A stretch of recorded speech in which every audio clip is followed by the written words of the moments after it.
மினிஸ்ட்ரியால் தந்த support seminar பேப்பரை part 1 நாங்கள் ஏற்கனவே பார்த்தோம். இப்போ பார்க்க போகிறது பேப்பர் 2. பேப்பர் 2ல் ஏயில் உங்களுக்கு தெரியும் 6 கேள்வி தருவாங்க, அதில் 5 நீங்கள் செய்யணும். அதே மாதிரி பி பார்ட்டில் 6 தருவாங்க, நீங்கள் 5 செய்யணும். வளமையாக வார பேப்பரை விட இந்த பேப்பர் கொஞ்சம் கஷ்டமாக கடினமான பேப்பர் தான்.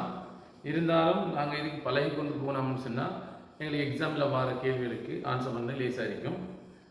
கூடுதலாக கிரகித்தல் பிள்ளைகளுக்கு தேவை. ஏன்னா பொதுவாக பார்க்கும்போது இந்த கேள்வி பேப்பரில் வசனங்கள் தான் கூடுதலாக இருக்குது. அதனால் கேள்வியை வாசித்து நீங்கள் கிரகித்து என்ன சொல்கிறாங்கன்னு சரியாக எடுத்துக்கொண்டால் இதில் கேட்கப்படுற கேள்விகளுக்குரிய சமன்பாடுகள் அதெல்லாம் எழுதுறது உங்களுக்கு இலகுவாக இருக்கும். சரி, அந்த வகையில் நாங்கள் முதலாவது கேள்வியை பார்ப்போம். கீழே தரப்பட்டுள்ள ஏ மற்றும் பி சந்தர்ப்பங்களை நன்கு அவதானித்து ஒவ்வொரு சந்தர்ப்பத்திலும் கீழே அறவிடப்பட்டுள்ள அல்லது வழங்கப்பட்டுள்ள ஆண்டு வட்டி சதவீதத்தை கணித்து கூடுதலான வட்டி சதவீதம் அறவிடப்பட்டுள்ள அல்லது வழங்கப்பட்டுள்ள சந்தர்ப்பம் எதுவென காட்டுகிறார். இதில் ஆண்டு சதவீதத்தை கணித்து என்ற சொல் ஒன்று தந்திருக்குது. அப்படி தராமல் கூடுதலான வட்டி சதவீதத்தை காணுங்கன்னா அதுக்கு வேறு விதத்து மூலமாக இந்த கேள்வி செய்யலாம். ஆனால் இதில் கணித்து என்று தந்திருக்கிறதால நாங்கள் கட்டாயம் கணிக்க வேண்டியிருக்கிறேன். முதலாவது சந்தர்ப்பம், ரூபா 100,000 வங்கி ஒன்றில் வைப்பு செய்து 2 வருடங்களின் இறுதியில் கணக்கில் உள்ள மொத்த பணம் 121,000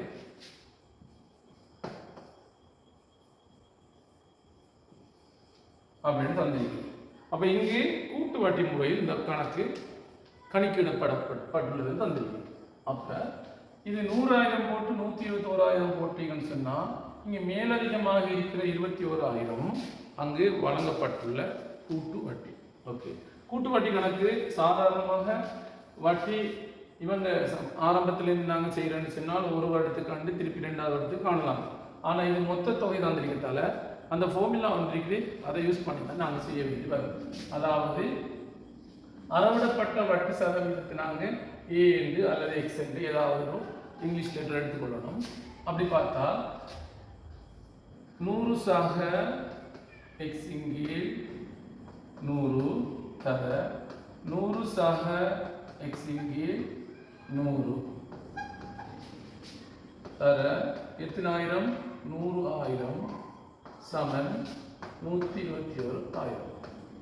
அதாவது எக்ஸ் என்று சொன்னால் இந்த சதவீதத்தை நாங்கள் இப்போ 10% தான் 110 100, 7% தான் 107 7 அப்படின்னு 2 வருஷம் தான் 2 தரம் எழுதணும். ஓகே, இப்போ இது பெருக்கல் ஆக இருக்கிறதால எங்களுக்கு சுருக்கிற லேசி. இது 2 சைபரையும் இதையும் சுருக்கலாம், இங்கே 4 சைபரையும் வெட்டலாம். இப்போ இங்கே ஒரு சைபர் கூடுதலாக இருக்குது. அந்த சைபரை நாங்கள் அங்கே கொண்டு பிரித்தா இந்த சைபர் வெட்டுப்படும். அப்புறம் எழுதுவோம். இங்கே பார்த்தீங்கன்னா 100 சக எக்ஸ் தர 100 சக எக்ஸ் அங்கு கொண்டு போய்த்தால் இந்த 10 அங்கே கொண்டு பிரித்து வேணும். பிரிக்கும் போது இது வெட்டுப்படும். ஆகவே 12,100 வரும். இப்போ இதை இதால் பெருக்கினால், அதாவது a + b பெருக்கிற மாதிரி பெருக்கினால் 100 100 பெருக்க வேணும். பெருக்கினால் 100 தர 100 10,000 வரும். பிறகு நாங்கள் இந்த 100 100 பெருக்கிற மாதிரி 100 x பெருக்கினால் 100 x என்று வரும். பிறகு x 100 பெருக்கினால் 100 x என்று வரும். பிறகு x பெருக்கினால் x வர்க்கம் வரும். சமன் 12,100. இப்போ 100 இதை நாங்கள் கூட்டுவோம். ஆகவே 10,000 சக 200x சக x வர்க்கம். இந்த 12,100 இங்கு கொண்டு வந்தால் சய 12,100 சமன் 0.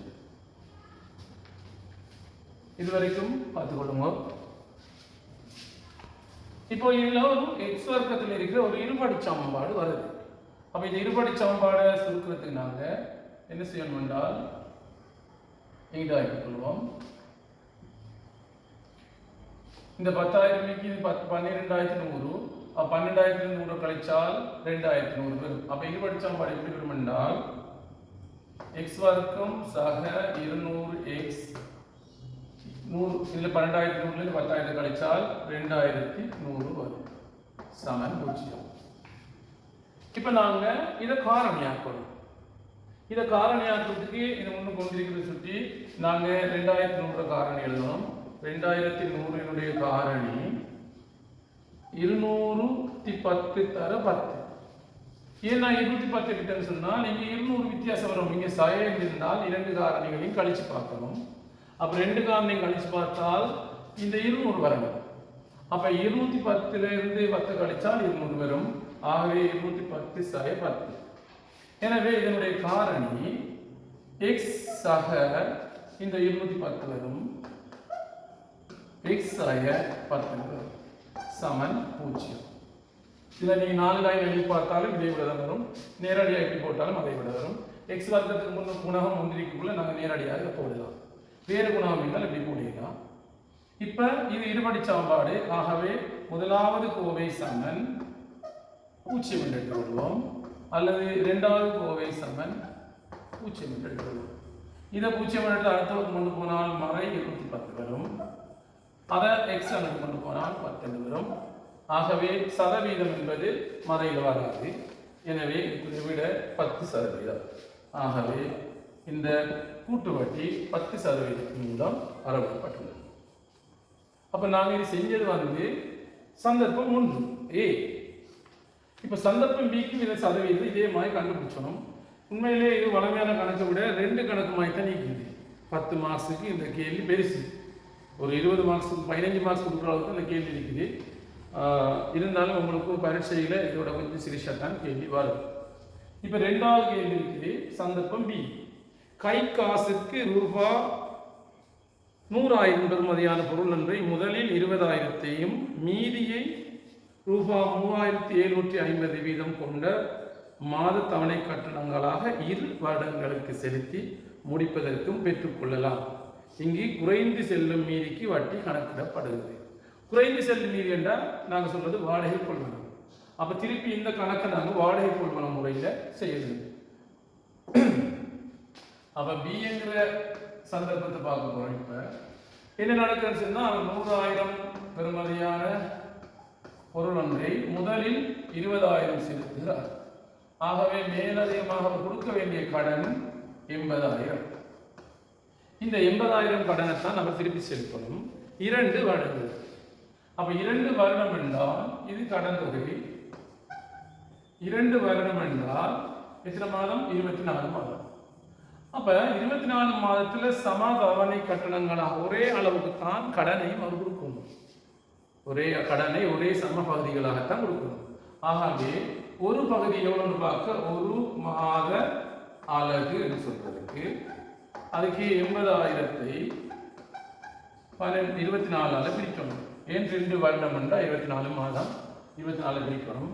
அப்படி பிரிக்கும் போது 8 சுருக்கலாம். ஒரு தடவை வரும். மேலுக்கு 10,000 கீழ் இது 8 பிரிச்சா 3.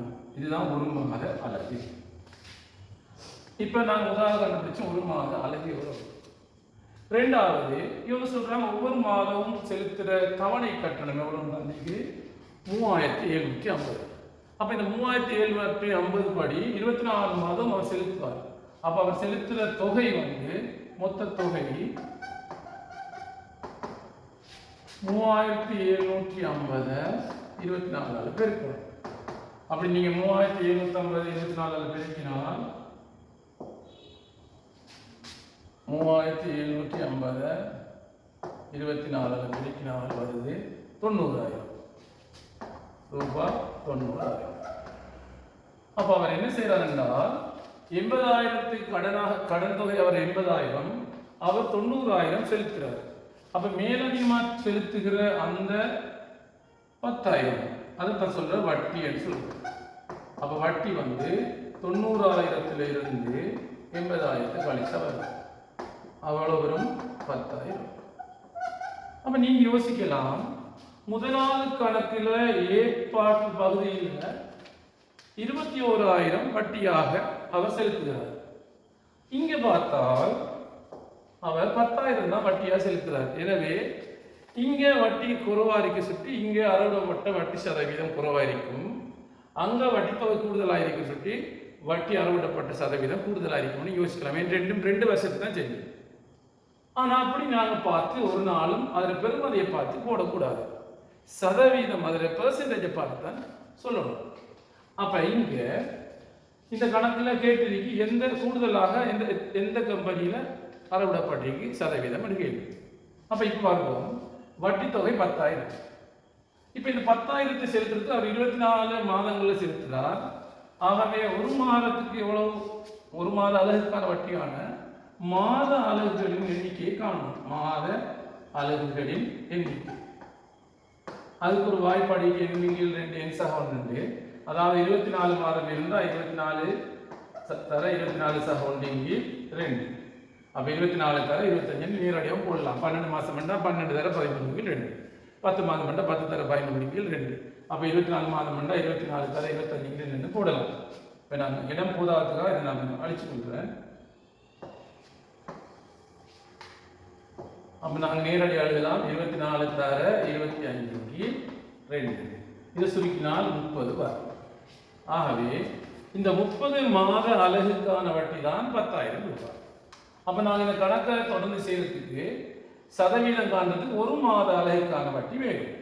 அப்ப என்ன செய்யணும்னா ஒரு மாத அலகுக்கான வட்டியை காண இந்த மொத்த வட்டியை ஒரு மாத அலகு எண்ணிக்கையால் பிரிச்சோம். அப்ப நான் இங்க எழுதுறேன்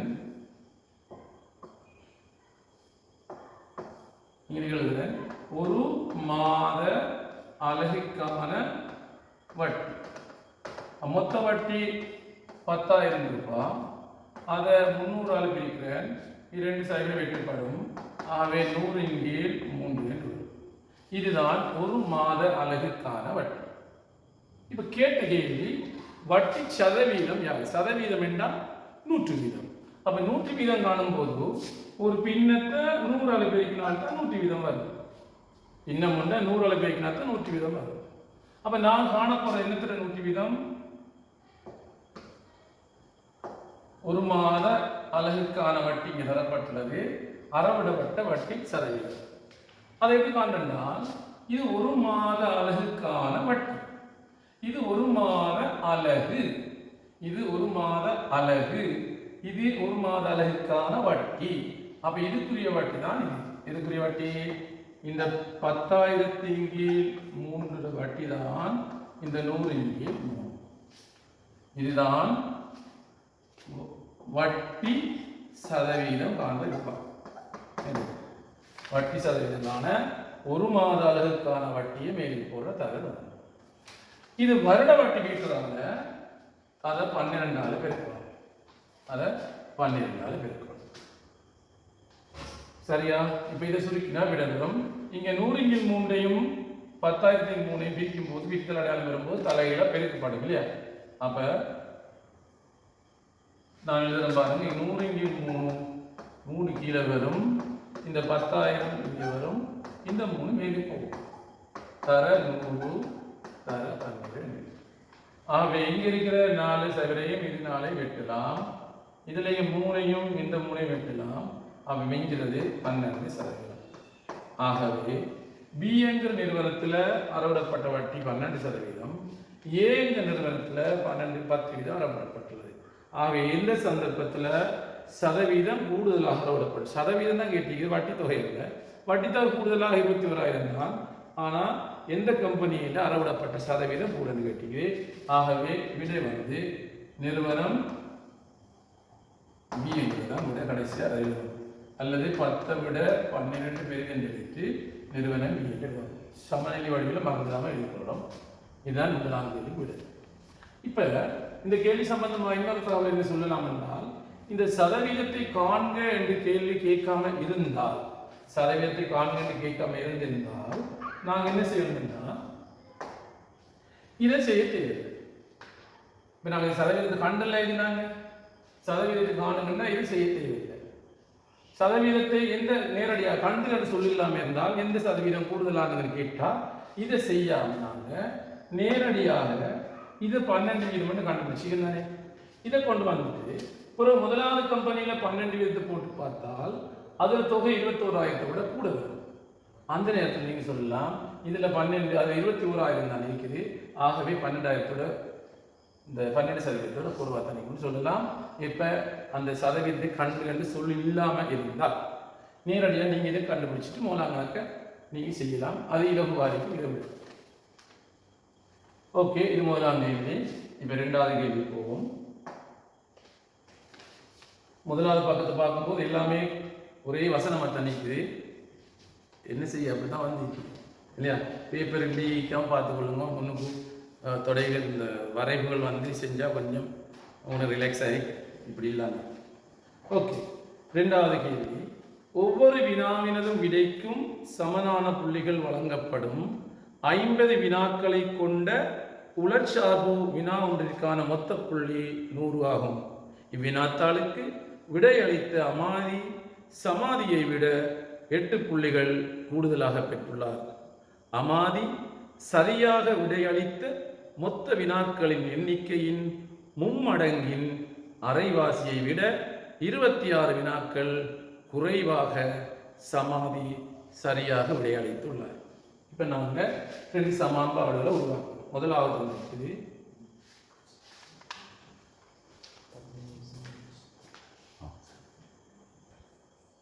சரி. இப்போ இதில் தந்திரிக்கு அமாதி மற்றும் சமாதி சரியாக விடையளித்த வினாக்களின் எண்ணிக்கை x, y இருக்கும். இப்போ நீங்க பாருங்க, அமாதியும் சமாதியுமே இவங்க விடையளித்த வினாக்களின் எண்ணிக்கை தான் x, y. புள்ளிகள் அல்ல. நல்ல யாரை வச்சு கொள்ளுங்க. இது வினாக்களின் எண்ணிக்கை. ஒரு வினாவுக்கு 2 புள்ளிகள் வழங்கப்படுகின்றன.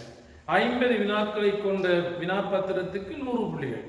அப்போ ஒரு வினாவுக்கு 2 புள்ளி. முதலாவது பேசிக்கிட்டு அவங்க என்னன்னு சொன்னா புள்ளிகள் சம்பந்தமாக என்னவாம், அமாதி சமாதியை விட 8 புள்ளிகள் கூடுதலாக பெற்றுள்ளார்.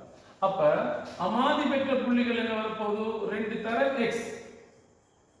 சமாதி பெற்ற புள்ளி என்ன வரப்போது, 2 தர y. இது 2 கொண்ட வித்தியாசம் தந்திருக்குது 8 புள்ளி. அப்ப நாங்க 2ஐயும் 2ஆல சுற்றினால் ஃபுல்லா இதையும் x y சமன் 4 என்று வரும். இதுதான் முதலாவது சமன்பாடு. இரண்டாவது பேசிக்கு என்ன சொல்லிருக்கிறேன், அமாதி சரியாக விடையளித்த மொத்த வினாக்களின் எண்ணிக்கை. இப்பதான் வினாக்களின் எண்ணிக்கையின் அமாதி சரியாக விடையளித்த வினாக்கள் எத்தனை x, அதன் எண்ணிக்கையின் மும்மடங்கு 3x இன் அரைவாசி. திருப்பி அதை 2ஆல பிரிச்சோம்.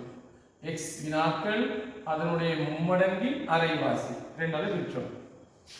அரைவாசியை விட 26 வினாக்கள், இதை விட 26 வினாக்கள் குறைவாக சமாதி சரியாக விடையளித்துள்ளார். அதாவது இதிலிருந்து 26 கழிச்சு வாரது y வரும், இதிலிருந்து 26 கழிச்சு வாரது y வரும், அல்லது இதிலிருந்து y கழிக்கிறது 26 சமன் அளிக்கும். இதிலிருந்து 26 கழிச்சு வாரது yக்கு சமன் அளிக்கும், அல்லது இதை போய் தலாண்டு கொண்டு போனா இதிலிருந்து இதை கழிச்சு வார 26 சமன் அளிக்கும். அப்ப இது 2வது சமன்பாடு. அப்ப இதை நாங்கள் கொஞ்சம் சுருக்குவோம். இப்ப இந்த 2 சமன்பாடு கிடைச்சாச்சு. இது முதலாவது 2வது சமன்பாடு.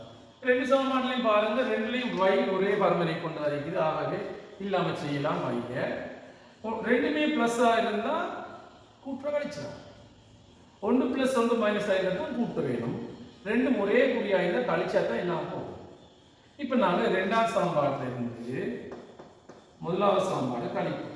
அப்ப 3x = 2ல இருந்து கழிக்கணும் x. இதுல நீங்க கழிச்சா போயிடும் இருக்கிற முடிவெடுத்து தானே திருப்பி எழுத போவாங்க. திருப்பி கழிச்சா மைனஸ் பிளஸ் மாறி அதெல்லாம் கரைச்சா நீங்க இதுல இருந்து கழிச்சா போயிடும் முடிவெடுத்துட்டீங்க. அப்ப நாங்க நேரடியா 26,000 எழுதலாம். உங்களுக்கு இந்த சமன்பாடு உருவாக்குறதுக்கு தான் ஒரு புள்ளி. இதுக்கு நீங்க கழிச்சீங்கன்னாலும் சரி எப்படி இருந்தாலும் ஒரே ஒரு புள்ளி தான் வரும். விடைக்கு ஒரு புள்ளி 4 புள்ளி தான் வரும். அப்ப இது 3/2x x. 3/2 என்பது நாங்க வடமேல பாஷையில் சொன்னா 1. அப்ப 1/2 1 கழிச்சா 6. அப்ப நாங்க சொல்லலாம் x/2 சமன் 26 4 கழிச்சா 22. ஆகவே x சமன் குறுக்கலை கிடைக்குனா 44. x என்பது அமாதி விடையளித்த வினாக்களின் எண்ணிக்கை. அப்ப சமாதி விடையளித்த வினாக்களின் எண்ணிக்கை அதோட 4 குறைவு. அப்ப நாங்க x y சமன் 4ல x க்கு பதிலாக 44 போட்டால் 4 வரும். இதுல வித்தியாசம் இதுக்கு வித்தியாசம் 4. அப்ப 44 40 கழிச்சா 4 வரும். இது அங்கிட்டு கொண்டு போய் இது அங்கிட்டு போனாலும் நீங்க எப்படி வந்தாலும் y = 40 வரும். கட்டாயம் நீங்க அமாதி என்று போட்டுட்டு 44 என்றும் சமாதி என்று போட்டு 40 என்று எழுதணும். இதுக்கு ஒரு புள்ளி இருக்கு.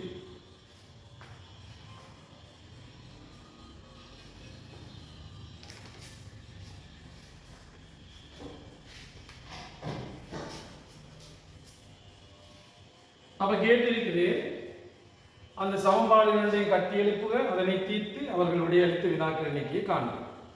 சரி, அப்ப இது 2 தான் வினாக்கள் எண்ணிக்கை. அமாதி 44, சமாதி 40. இப்ப ரெண்டாவது அடுத்த கேள்வி என்ன கேட்டீங்கன்னா, புவிந்து மற்றும் சமாதி ஆகிய இருவரும் பெற்றுக்கொண்ட மொத்த புள்ளிகள் 150 குறைவாகும். இப்ப புதுசா ஒருத்தர் வருகிறார், அவர் பேர் புவிந்து, இது மற்றவர் என்ன சமாதி. இவங்க 2 பேரும் எடுத்துக்கொள்ள மொத்த புள்ளி 150 விட குறைவாகும். 2 பேரும் பெற்றுக்கொண்ட மொத்த புள்ளி 150 விட குறைவாகும். இப்ப எங்களுக்கு தெரியும் ஒரு கேள்விக்கு 2 புள்ளி. ஆகவே இவங்க 2 பேர் கேள்வி எண்ணிக்கையும் 2ஆல பெருக்கினா தான் புள்ளி வரும். இப்ப நாங்க ஏற்கனவே கண்டுபிடிச்சிக்கிறோம் இல்லையா, என்னண்டு சமாதி பெற்ற விடையளித்து 40 கேள்வி. அப்ப சமாதிக்கு நாங்க என்ன செய்யணும், 40 கேள்வி விடையில் இருக்கிறார், அதுக்குரிய புள்ளி 40 என்பது. அமாதி விடையளித்த புள்ளிகளின் எண்ணிக்கை, வினாக்களின் எண்ணிக்கை P. அப்ப இவர் P வினாக்கள் விடையளித்திருந்தால் ஒரு கேள்விக்கு 2 புள்ளினா புள்ளிகள் எண்ணிக்கை 2P. இது 150 விட சிறிது. அப்ப 2P சக 80 150 விட சிறிது. 80 நாங்க 2 பக்கம் கழிச்சால் அங்கத கழிக்கும் போது 80 வந்தால் 70 வரும். அப்ப 2P 70 விட குறைந்தால் P 35 விட குறைவாயிருக்கும். 35 விட குறைவென்றால் 34 அல்லது 33 32 வரும். கேட்ட கேள்வி, உயிர்ந்து பெற்றுக்கொள்ளக்கூடிய ஆகக்கூடிய புள்ளிகள். அவர் 34 தான் கூடுதலான கேள்விக்கு புள்ளி அடிச்சுப்பார். 35 விட சிறிசாய் 34. அப்போ ஒரு கேள்விக்கு 2 புள்ளி என்றால் 34 கேள்விக்கும் 34 2 68 புள்ளிகள் தான் அவர் ஆக கூடுதலாக விடையளிச்சிருப்பார்.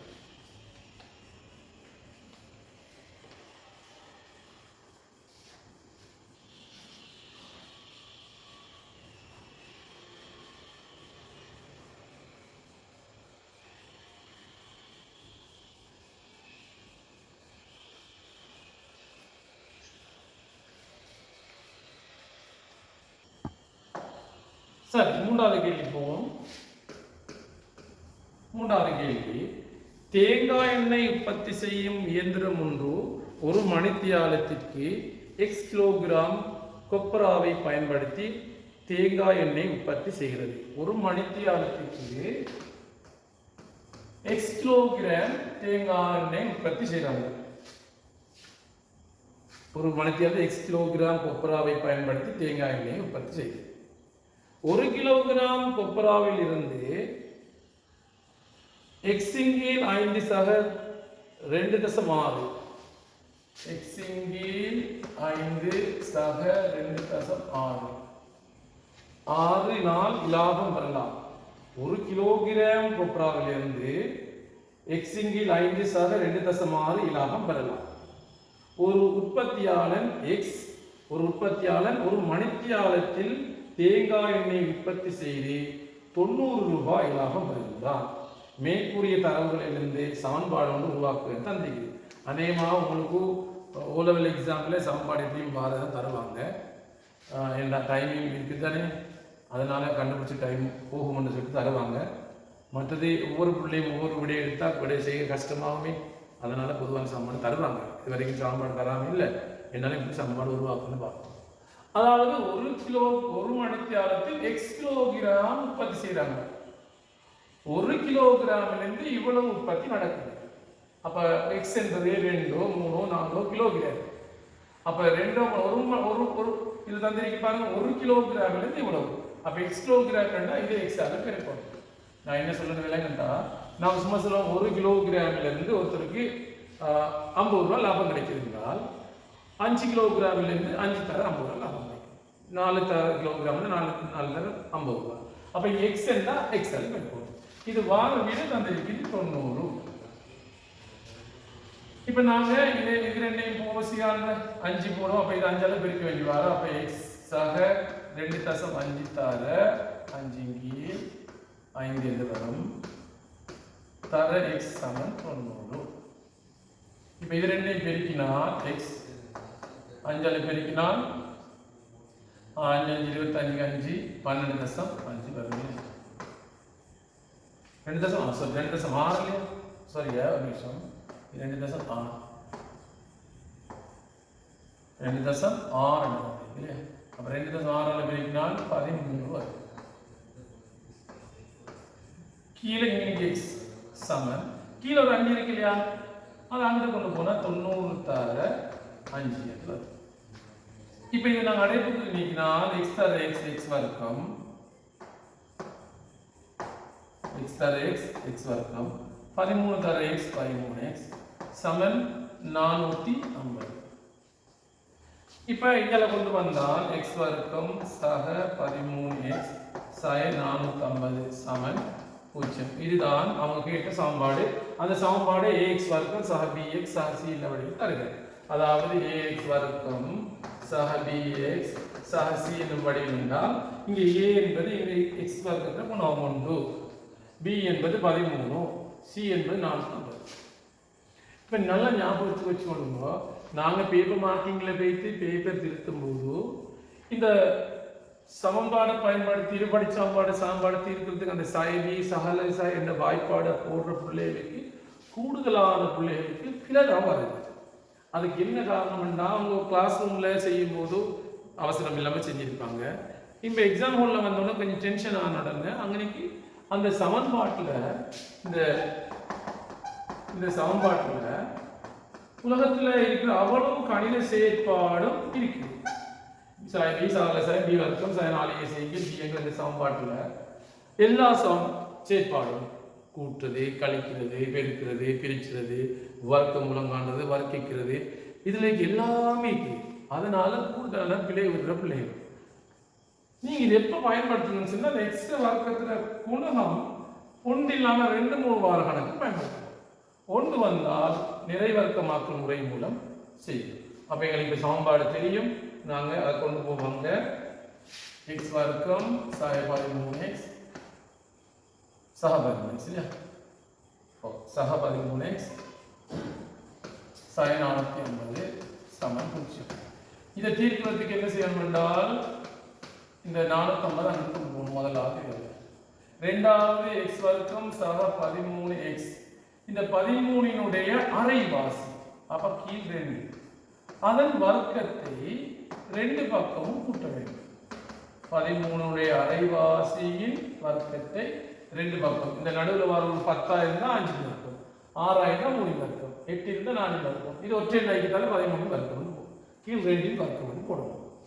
இப்ப இது நிறைவர்க்க கோவையாக இருந்தா எக்ஸ் இங்கே என்ன அடையாளம் வைக்கிறோ அதை எழுதி இந்த இன்னுக்கு வார இந்த வர்க்கத்தை அடியே எழுதணும். இதில் அடியே எழுதணும். சமன் 450 சக 13 169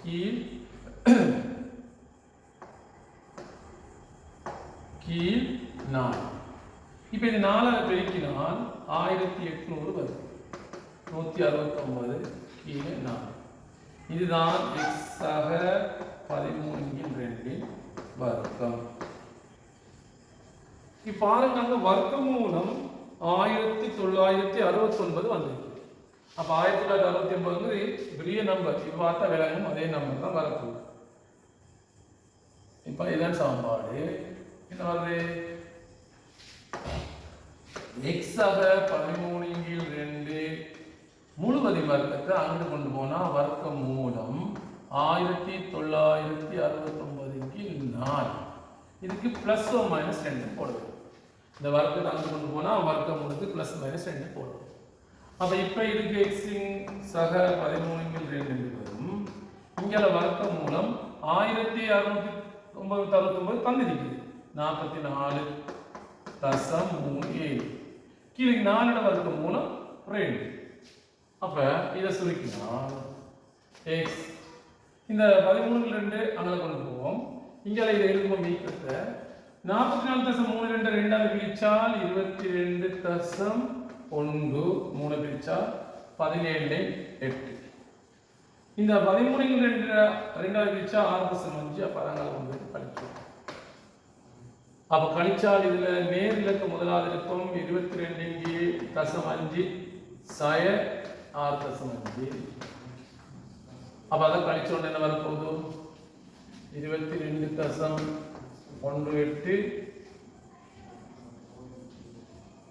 6.5 கழிச்சா 8 6 1 21 15 15.68. ரெண்டாவது மறை எடுத்தால் 20.18 சய 6.5 எடுத்தால் இது பொருத்தமில்லை என்று வரும். ஆகவே மறையில் வருது இல்லையா கிலோகிராம் லாபத்தெல்லாம் லாபங்கள் மறைவாய் அப்போ இது பொருத்தமில்லை என்று எழுதணும். ஆகவே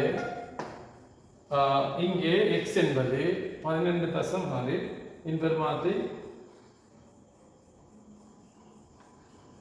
தீர்ப்பதன் மூலம் ஒரு மணித்தியாலத்தில் பயன்படுத்திய கொப்ரா கிலோகிராம்களின் எண்ணிக்கையை கிட்டிய முதலாவது தசமதானத்துக்கு கணித்து அப்ப முதலாவது தசமதானத்தை கணிச்சால் இதை விட 15.7